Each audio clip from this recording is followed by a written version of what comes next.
Hey everyone, my name is Andy Cantu. Welcome to Lux Travel Hacks. Today we're going to talk about the Credit Card Competition Act and what we have to watch out for specifically in our game of luxury travel hacking.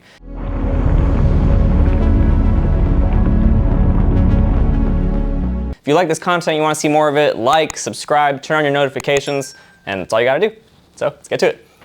So what is the Credit Card Competition Act? Basically the idea is that they want to reduce merchant fees. So let's talk about this real quick. What are merchant fees? Us as consumers, when we go to a business, we go to a gas station or a retail store, whatever, and we swipe our card, right? That business is known as a merchant, and they have to pay a fee normally like, let's just say 2 to 3% of the transaction, and they have to pay that fee to the banks and credit card companies to process a credit card, extract the money from it, and get it in their bank account eventually. Really the proper name for them is interchange fees, or you can call them swipe fees. So basically at the moment there are two main credit card networks, Visa and MasterCard, that process, I would say, the majority of the transactions. And I mean, this is billions and billions of dollars of revenue, so it's very, very important to them. And the reason that this is important to us is because these merchant fees are what are the profit of the banks and the credit card companies. And those same banks and credit card companies use this as profit, of course, and because of that, they can return the favor and give us perks, benefits, but most importantly, they can give us points, right? Or cash back in some cases. I don't recommend it, but hey, whatever. So the point is, this act is kind of something we have to watch out for because they're trying to reduce the fees that are going to end up in the pockets of the banks and the credit card companies. And that can mean something important for us. Like that can mean that they will reduce the perks, reduce the benefits, reduce points earning. Who knows what they're going to do? It's all speculation at this point. So this is basically what the goal of it is. And the reason it's called the Credit Card Competition Act is because the way it's going to work is they're going to force these credit card companies to have multiple networks available. In other words, they're going to mandate a minimum of 2, and one of those cannot be one of the big 2. So it can't only be Visa and MasterCard now that are available to these businesses when they're wanting to accept credit cards. Now it's going to have to be Visa and whatever else, or MasterCard and whatever else, but they cannot keep that monopoly. And so what that's going to do is that's going to introduce more competition and bring the prices down. Is that good for us in terms of buying things at the store?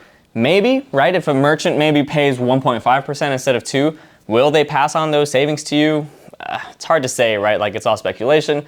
But what will for sure happen is that the banks and credit card companies will make less money, which we're all like, oh, yay, cool. They only care about profit and not us, right? But also bad because what if they take some of our perks away, right? So this is why we're keeping an eye on it.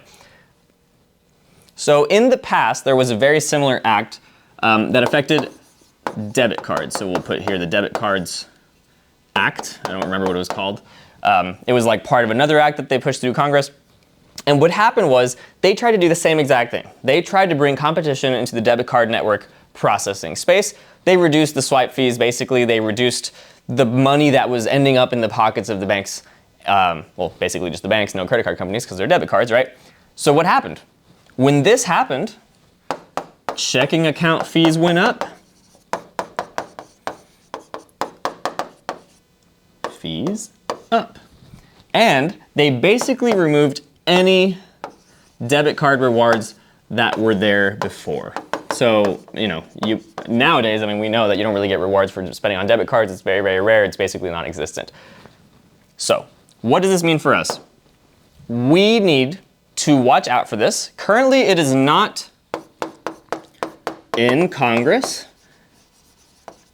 and it's not looking like it's gonna make it, right? So we're not super worried about it at the moment, but the reason that it's important is because we have to start learning how to maximize points now, right? If you're new to this game, you need to start this journey now while we are at the peak, basically, of rewards like world. I mean, things are very, very good right now. Bonuses are at all-time highs. Points earning is at an all-time high.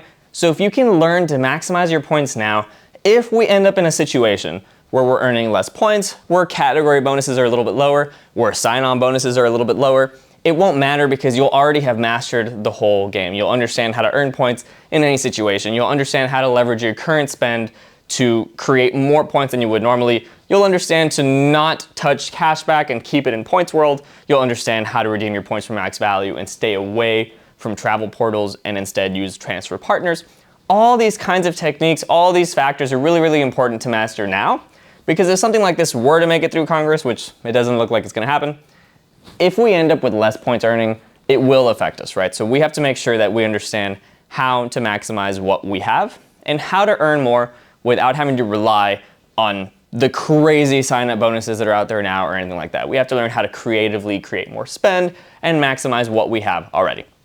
So I wanted to talk about that. I wanted to tell you guys that you need to keep an eye out for it. Just know it exists, really. And also it was interesting to talk about like how banks make money, right? Because a lot of people think that banks make money from interest, from leaving a balance and charging you 24% a year or whatever. That's why everyone tells you credit cards are expensive, stay away from them, whatever the case may be. But in reality, a lot of their revenue comes from these swipe fees. So this will directly affect them and might directly affect us. So anyway, thanks for watching. And if you want to know more about this kind of stuff and understand all the things I talked about, how to leverage points, how to maximize value, how to travel in crazy first-class experiences for free, I put together a free training to show you. All you got to do is click the link and you'll get inside. So I'll see you in first class.